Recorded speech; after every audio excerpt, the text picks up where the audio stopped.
Bayangkan suatu hari pemerintah mengumumkan sesuatu yang tidak pernah kamu bayangkan sebelumnya. Semua warga diminta menjual emas yang mereka simpan kepada negara. Bukan karena pajak baru, bukan karena program investasi, tetapi karena negara sedang berada dalam kondisi ekonomi yang sangat genting dan membutuhkan emas tersebut untuk menyelamatkan sistem keuangan. Kedengarannya seperti cerita film atau teori konspirasi yang sering beredar di internet. Tetapi kenyataannya hal seperti ini benar-benar terjadi dalam sejarah dunia modern loh. Pada awal tahun 1930-an, pemerintah Amerika Serikat mengeluarkan kebijakan yang membatasi kepemilikan emas oleh masyarakat dan meminta warga menyerahkan kepada negara dengan kompensasi uang kertas. Kebijakan ini memicu perdebatan besar karena menyentuh langsung harta pribadi masyarakat. Namun, di sisi lain, pemerintah berargumen bahwa langkah tersebut diperlukan untuk menyelamatkan ekonomi yang hampir runtuh akibat krisis besar. Cerita ini bukan sekedar kisah ekonomi lama loh, tetapi juga gambaran tentang bagaimana sebuah negara bisa mengambil keputusan ekstrim ketika menghadapi situasi darurat. Untuk memahami kenapa negara sampai mengambil langkah seperti itu, kita perlu melihat bagaimana sistem keuangan dunia bekerja pada masa lalu, guys. Saat ini kita hidup di era uang digital dan uang kertas yang nilainya ditentukan oleh kebijakan pemerintah serta kepercayaan masyarakat terhadap ekonomi. Namun, pada awal abad ke-20-an, banyak negara menggunakan sistem yang disebut standar emas. Dalam sistem ini, nilai uang secara langsung berkaitan dengan jumlah emas yang dimiliki negara. Artinya, uang yang beredar sebenarnya seperti tanda bukti bahwa negara memiliki cadangan emas tertentu. Jika cadangan emas terbatas, maka jumlah uang yang bisa dicetak juga ikut terbatas. Sistem ini membuat orang merasa uang mereka aman karena memiliki dasar nilai yang jelas. Tetapi di balik stabilitas tersebut ada resiko besar yang jarang disadari. Ketika masyarakat kehilangan kepercayaan terhadap bank atau ekonomi, mereka akan berusaha menukar uang mereka dengan emas fisik. Jika terlalu banyak yang melakukan hal itu dalam waktu bersamaan, cadangan emas bank bisa habis dengan cepat dan sistem keuangan mulai goyah.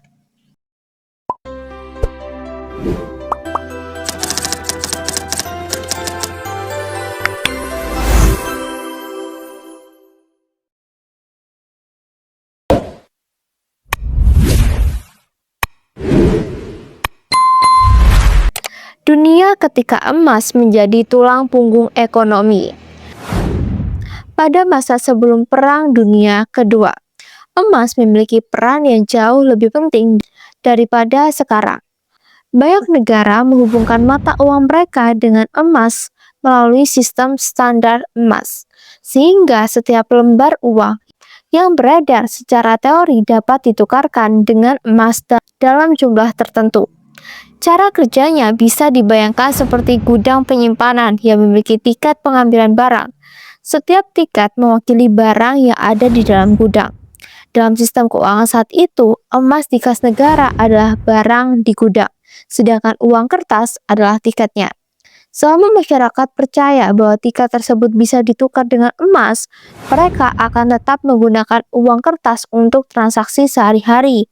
Namun kepercayaan itu bisa runtuh jika orang mulai meragukan kemampuan bank atau pemerintah untuk menukar uang dengan emas. Ketika kepercayaan mulai hilang, masyarakat akan berbondong-bondong menarik emas dari bank dan menyimpannya sendiri.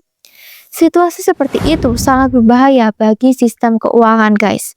Jika hanya sedikit orang yang menukar uangnya dengan emas, bank masih bisa bertahan karena cadangannya cukup. Tetapi, jika jutaan orang melakukannya sekaligus, bank tidak akan mampu memenuhi semua permintaan tersebut.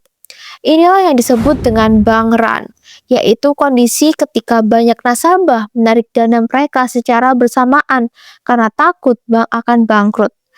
Fenomena ini tidak hanya merugikan bank, tetapi juga bisa memicu krisis ekonomi yang lebih luas. Ketika bank tidak lagi memiliki cukup cadangan emas, mereka akan membatasi pinjaman kepada perusahaan atau masyarakat. Akibatnya, kegiatan ekonomi melambat karena bisnis kesulitan mendapatkan modal. Dalam kondisi seperti itu, kepercayaan terhadap sistem keuangan menjadi faktor yang sangat menentukan apakah ekonomi bisa tetap stabil atau justru semakin memburuk. Krisis besar yang mengguncang dunia. Kondisi rapuh tersebut akhirnya benar-benar diuji ketika dunia mengalami salah satu krisis ekonomi terbesar dalam sejarah modern.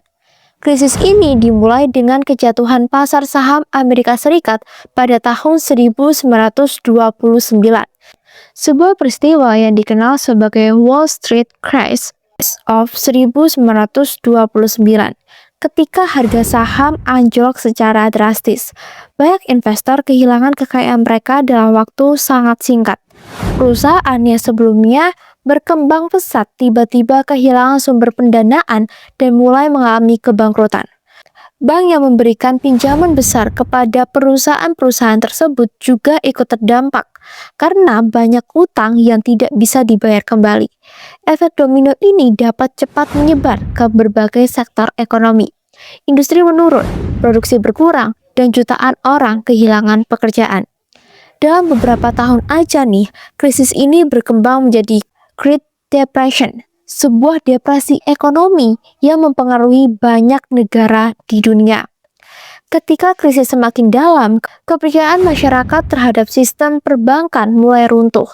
Banyak orang merasa uang yang mereka simpan di bank tidak lagi aman. Akibatnya, mereka berbondong-bondong menarik tabungan mereka. Sebagian besar tidak hanya menarik uang kertas guys, tetapi juga berusaha menukarnya dengan emas karena dianggap lebih aman. Bank-bank pun mulai kehilangan cadangan emas mereka dengan cepat. Di beberapa kota bahkan terjadi antrean panjang di depan bank karena orang ingin menarik uang mereka sebelum bank tersebut tutup. Situasi ini membuat pemerintah menghadapi dilema besar. Jika bank terus kehilangan emas, sistem keuangan bisa runtuh sepenuhnya. Namun jika pemerintah tidak melakukan apa-apa, kepanikan masyarakat akan semakin meluas. Kebijakan yang mengubah sejarah. Pada tahun 1933, Amerika Serikat berada dalam situasi ekonomi yang sangat sulit. Franklin D. Roosevelt harus menghadapi bank yang runtuh, pengangguran yang sangat tinggi, dan ekonomi yang hampir berhenti bergerak. Dalam upaya menghentikan kepanikan dan memulihkan kestabilan keuangan, pemerintah mengambil langkah yang sangat drastis. Roosevelt mengeluarkan kebijakan yang dikenal sebagai Executive Order 6102. Aturan ini mewajibkan warga Amerika menyerahkan emas batangan, koin emas, dan sertifikat emas kepada pemerintah dengan imbalan uang kertas sesuai harga resmi saat itu. Kepemilikan emas dalam jumlah besar oleh individu menjadi dilarang, kecuali untuk beberapa pengecualian seperti perhiasan atau koleksi tertentu. Tujuan utama kebijakan ini adalah mengumpulkan kembali emas yang tersebar di masyarakat agar cadangan emas negara meningkat. Dengan cadangan emas yang lebih besar, pemerintah dapat mengendalikan sistem moneter dan menstabilkan nilai mata uang. Kebijakan ini tentu tidak diterima dengan mudah oleh semua orang guys. Ada masyarakat yang merasa hak kepemilikan mereka dilanggar, sementara yang lain memahami bahwa situasi ekonomi saat itu memang sangat genting. Dalam konteks krisis besar, pemerintah menilai langkah tersebut sebagai cara untuk menghentikan kepanikan yang terus menguras cadangan emas bank dan negara. Strategi ekonomi setelah emas terkumpul. Setelah pemerintah berhasil mengumpulkan emas dalam jumlah besar dari masyarakat dan bank, langkah berikutnya adalah mengubah kebijakan nilai emas. Pemerintah menaikkan harga resmi emas dari sekitar $20 menjadi sekitar $35. Kebijakan ini pada dasarnya menurunkan nilai dolar terhadap emas. Meskipun terdengar teknis, dampaknya cukup besar bagi ekonomi.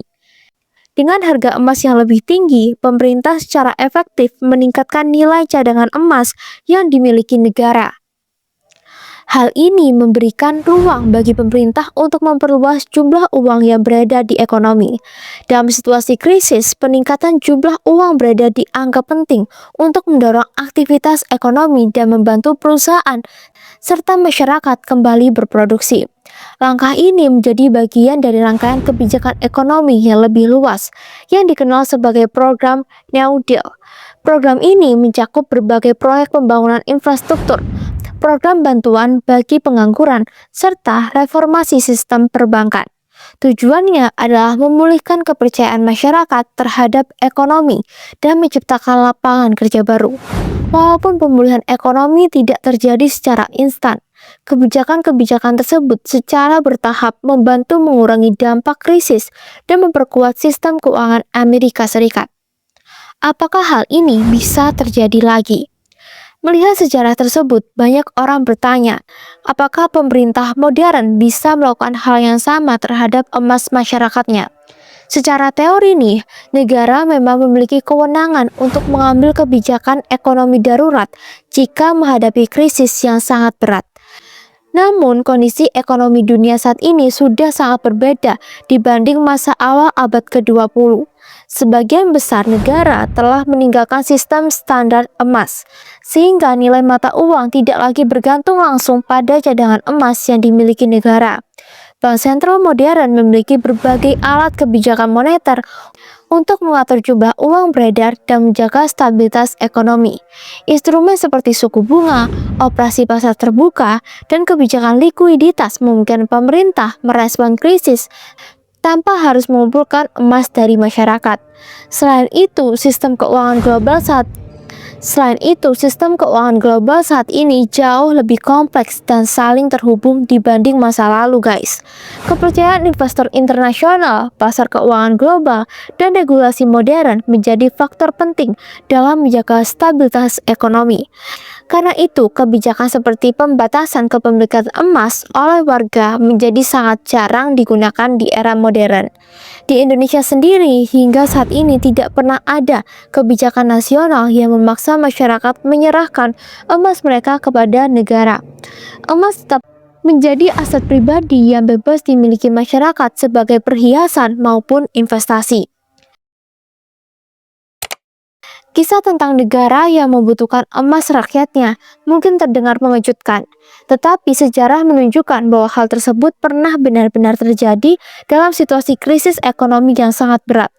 Kebijakan yang diambil pemerintah Amerika Serikat pada tahun 1933 menjadi salah satu contoh bagaimana negara mencoba menyelamatkan sistem keuangan ketika menghadapi ancaman runtuhnya ekonomi. Peristiwa ini juga menunjukkan bahwa sistem ekonomi sangat bergantung pada kepercayaan masyarakat. Ketika kepercayaan itu hilang, bahkan sistem yang terlihat kuat pun bisa goyah.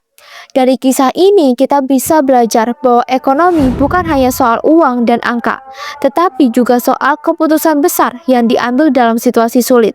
Memahami sejarah seperti ini membantu kita melihat bagaimana dunia pernah menghadapi krisis besar dan bagaimana kebijakan ekonomi dapat mempengaruhi kehidupan jutaan orang. Dan yang paling penting, sejarah mengingatkan kita bahwa stabilitas ekonomi yang kita rasakan hari ini tidak selalu datang dengan mudah, melainkan melalui berbagai pelajaran dari masa lalu.